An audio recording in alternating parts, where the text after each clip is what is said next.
The law of demand explains the behavior of the average consumer. At lower prices, the quantity demanded will rise, and at higher prices, the quantity demanded will lower. But what happens when demand shifts because of something aside from price?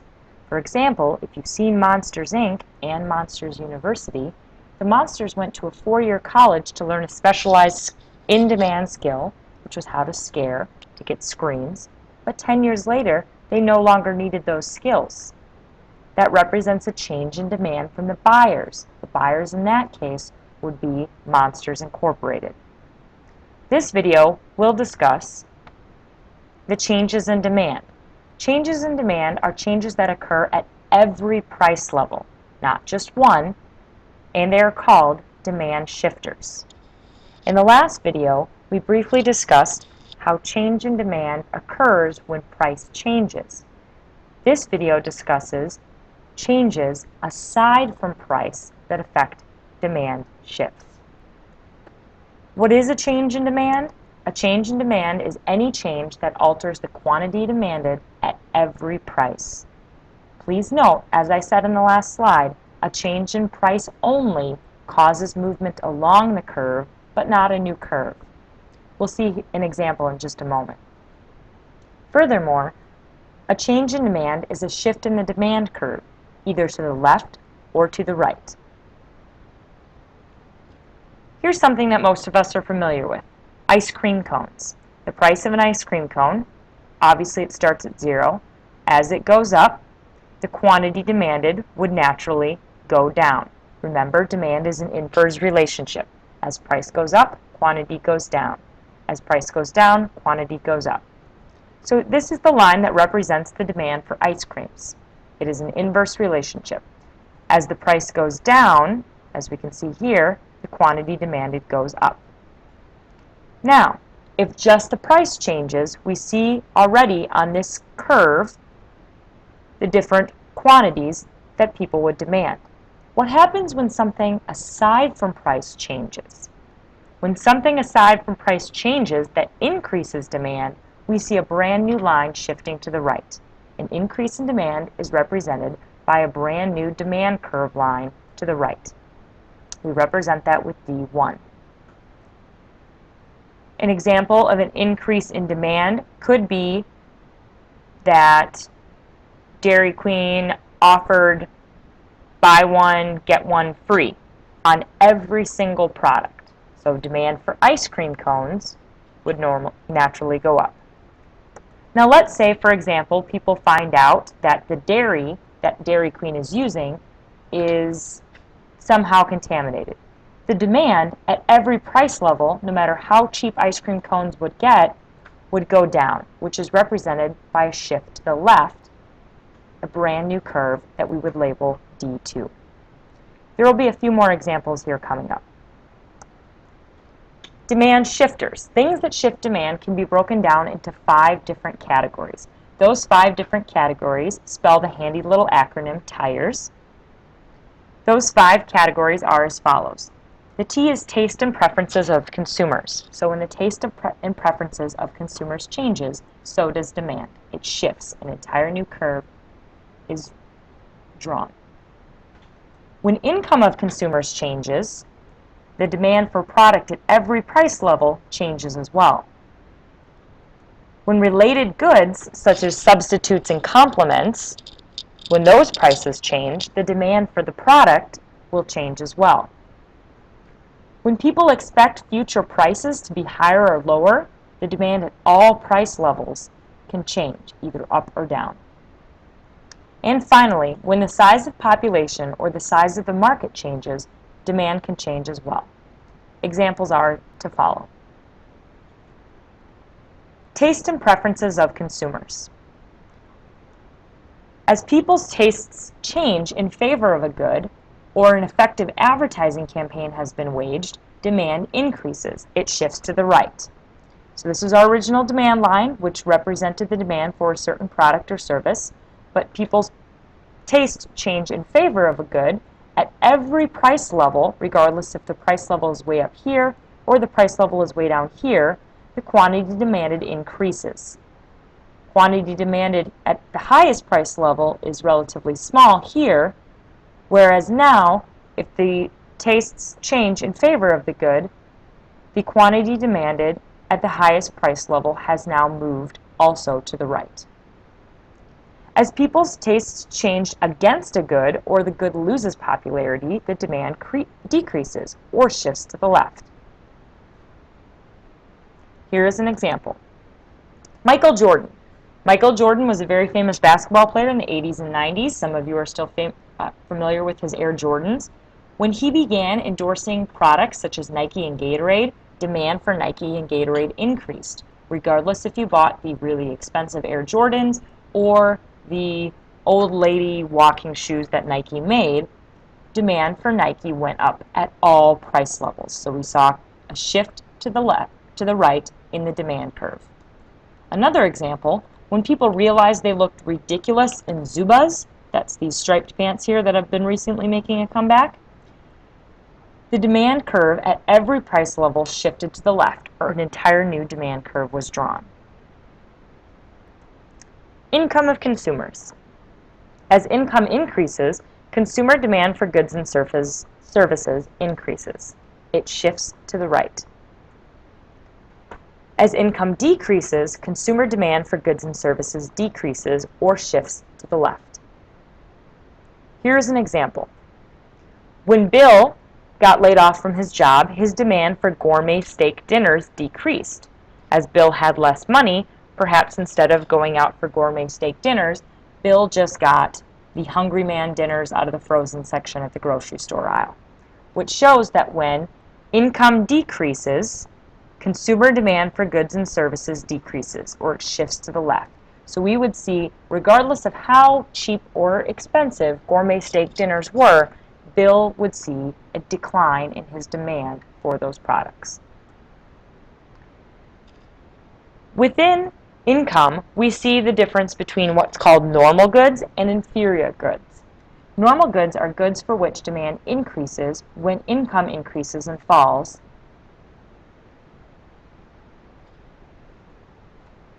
Sorry about that. Finn pulled out my headphone cord. Back to income. Normal goods are goods for which demand increases when income increases and falls when income decreases but price remains constant. Inferior goods are goods for which demand increases when income decreases and falls when income increases but price remains constant. An example of an inferior good: when you graduate from college and begin earning an income, demand for ramen noodles decreases because your income rose, and demand for steak dinners increases. Regardless of price, the prices did not change. The ramen is an example of an inferior good, and the steak dinner is an example of a normal good. This is affected by demand shifters of income. Related goods, substitutes. Substitute goods can easily be used in place of one another. You can probably think of many things.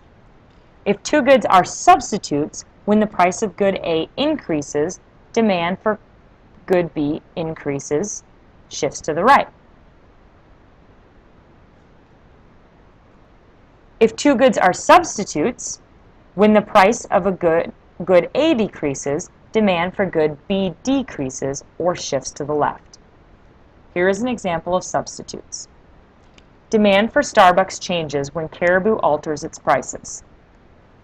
Because you can substitute Starbucks for Caribou relatively easily, because they are generally in the same proximity and have the same general price ranges, if Caribou starts discounting its coffee, all coffee drinks, regardless of the quantity, at a much lower price, your demand for Starbucks will decrease and your demand for Caribou will increase, and vice versa.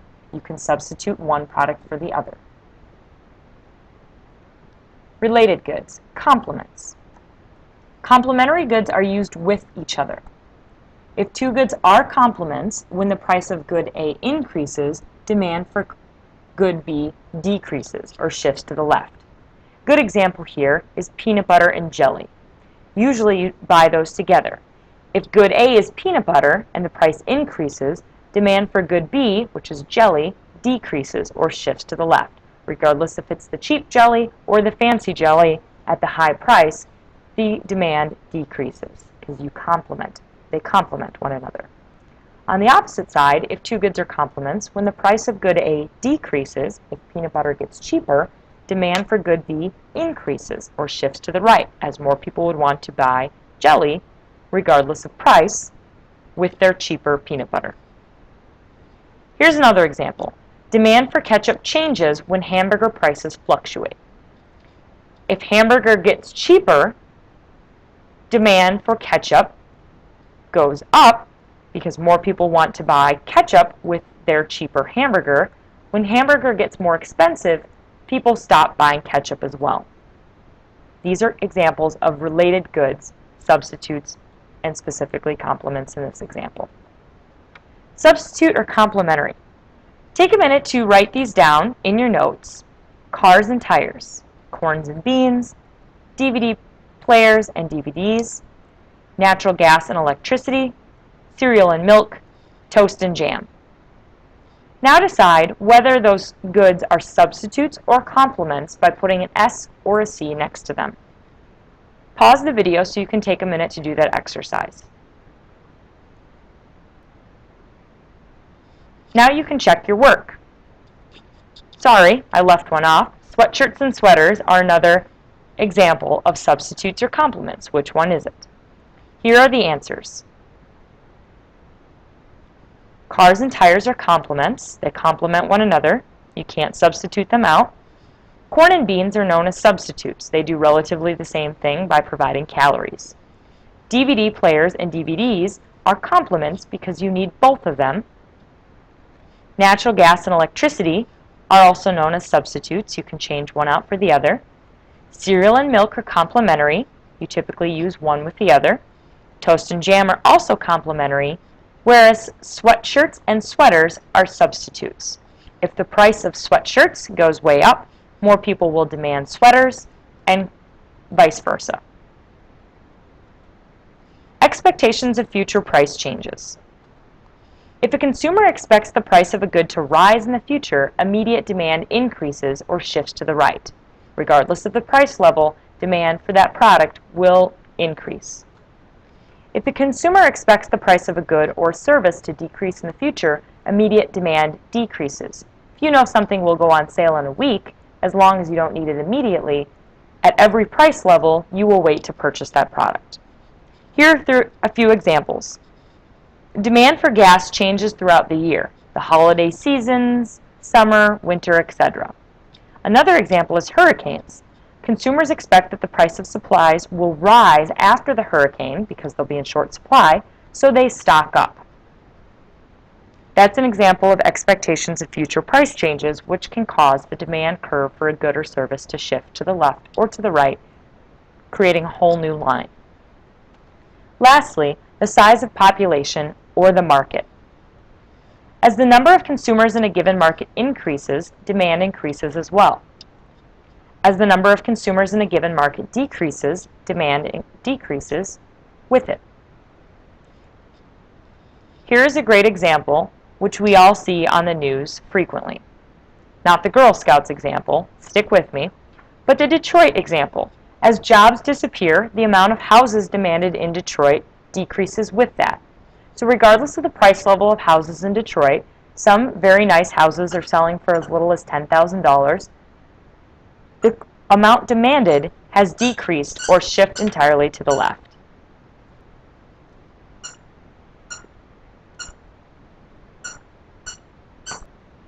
Here is a quick summary of variables that influence buyers or demanders. If the variable is price, a change in this variable represents a movement along the demand curve. So we stay on that same line of the demand curve. We don't draw a new line. Anything else, which falls under our 5 different categories, I've just simply renamed them, represents a shift in the demand curve. A shift in the demand curve means a new line will be drawn either to the left or to the right. Here is a quick summary.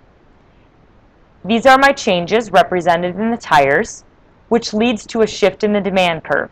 demand curve either increases or the demand